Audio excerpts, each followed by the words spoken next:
Alex Wright getting a contract extension with the Browns. That's a move I'm glad they made. I'm Jeff Phelps. This is Andy Baskin. I am too. Glad they made it. Mm-hmm. He's one thing you need to remember about Alex. Remember, he came in as a third-round pick. Yeah. He was really young when he did. He's in his fourth year. He is still only 25 years old. Wow. So he came in as a young kid, and this is, I think, clearly the best that he's played. He's third on the team with 3 sacks. He's second on the Browns with 9 tackles for loss. Myles Garrett, the leader in both of those categories. Sure. I think he has developed into that defensive end on the other side of Myles Garrett that we've been looking for a long time. You know, you went with Zadarius Smith for a while, tried to go Clowney. Yeah. I think Alex Wright has become that guy. Yeah, I feel balanced now, don't you? I feel like there's stability and balance on the defensive ends. Obviously, with Myles, as long as they don't bail on everything and then just start, trading away assets in the offseason.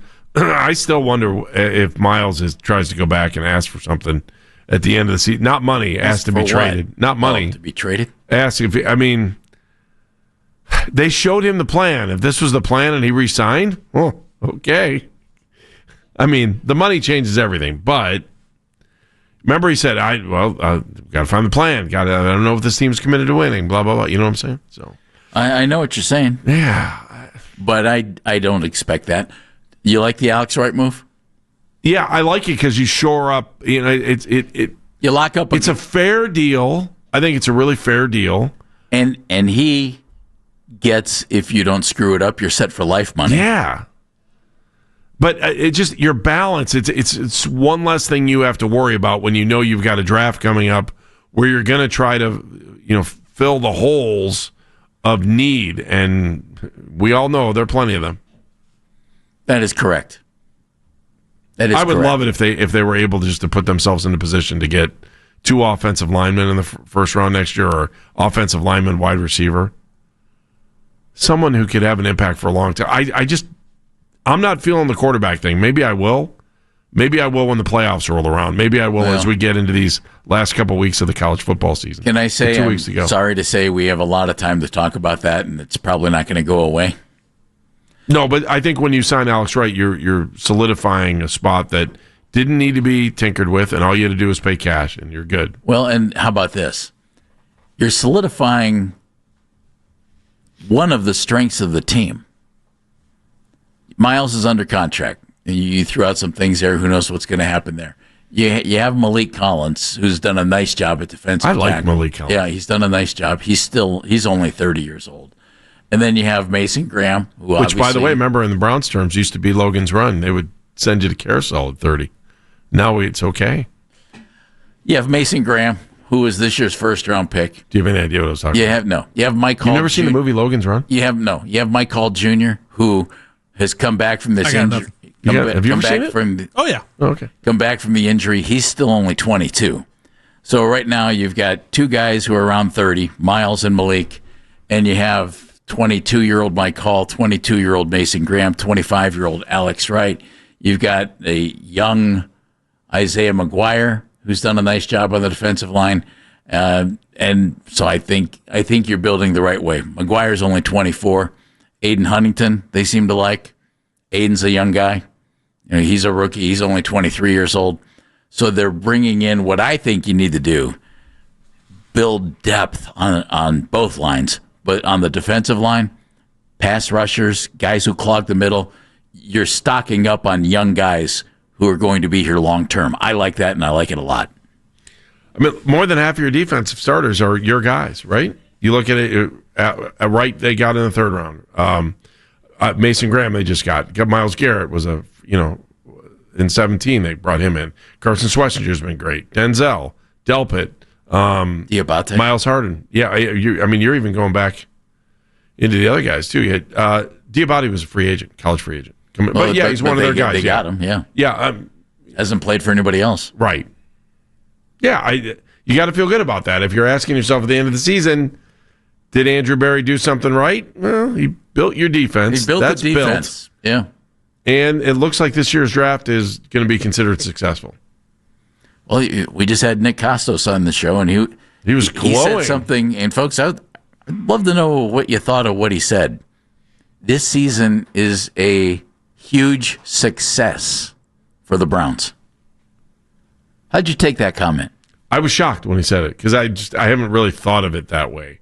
The two wins, we're in it. Well, and we want to see the team win. The 2 wins are just glaring. I don't know. What's the best maybe they should be right now? Should they have 4 wins? Yeah, they could. I think they could easily be around a 500 football team. Could be on the outside looking in, but they're not. So they're not.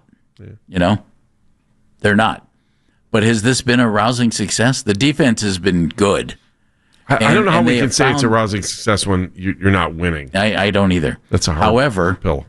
However, if you're looking at the process and you're looking at the big picture, you've got a defense. You just locked up one of your key guys on that defense. Your other guys are locked up. You've added offensive talent to this. You added defensive talent in Schlesinger and Graham. I mean, those 2 guys. Without those 2 guys, this defense isn't where it is. Here's the other thing too. What's JOK's future? Yeah. I mean, I hope. I'm just trying to think positive. Can you imagine if JOK comes back to this team? And we want nothing but the best for him, health-wise, long-term, and everything else. We would love everybody. We'd all love to see him back. But if you could put Schlesinger with JOK, goodness gracious, man, this defense could just be downright nasty. Instead of just being good. I mean, it could be a great defense, but fingers crossed that he's able to go on with life without any health issues, let alone play football. Correct. And if he's able to come back and play football, all the better. But think about what Nick said, folks. This season has been a success for the Cleveland Browns. Nick Kostos, last segment, said this. But just on the Browns overall, I actually think this season is a success for Cleveland. So many of the young players are good. How good is Schlesinger? He's fabulous, right? Rookie of the year, he's going to be an All-Pro. Fannon's good. Mason Graham's good. This is exactly what you wanted this season to be if you're a Browns fan. Judkins is good. I forgot about him. The Browns were never going to the playoffs this year. And I was consistent in the offseason with you guys. The quarterback of the future is not on the roster. Dylan Gabriel and Shadur Sanders are not going to be the long-term starters for this team. They could be backups, and that's fine. And now you've set yourself up with multiple first-round picks in next year's draft, a good young nucleus of players, and now you can go get your quarterback and really cook with gas next year. I actually think this season is a smashing success for the Cleveland Browns, even if the record doesn't show it. Wow.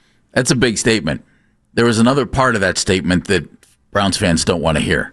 And as he said, Browns fans are all over him. Yeah, he's getting crushed. That's because he hasn't been a big Shadur fan. Well, he just said you don't have your quarterback of the future on this roster right now, and that Gabriel and Sanders are not those guys. And I think we are all holding out hope. And I will tell you, I think it's hope.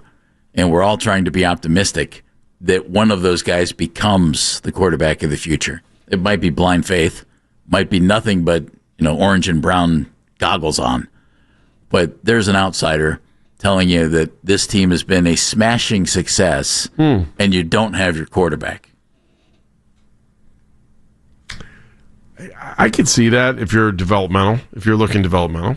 I can see that. You're going process? Yeah, if it's all about that. No one wants to talk process other than you, though. You are Mr. Process. Thank you. We should get you a little nameplate to put on your desk. I'd like you to get me a food processor for Christmas. Mr. Process. I enjoy that. I will tell you. 216-474-0092. You just heard Kostos. Smashing success. And the quarterback of the future isn't here.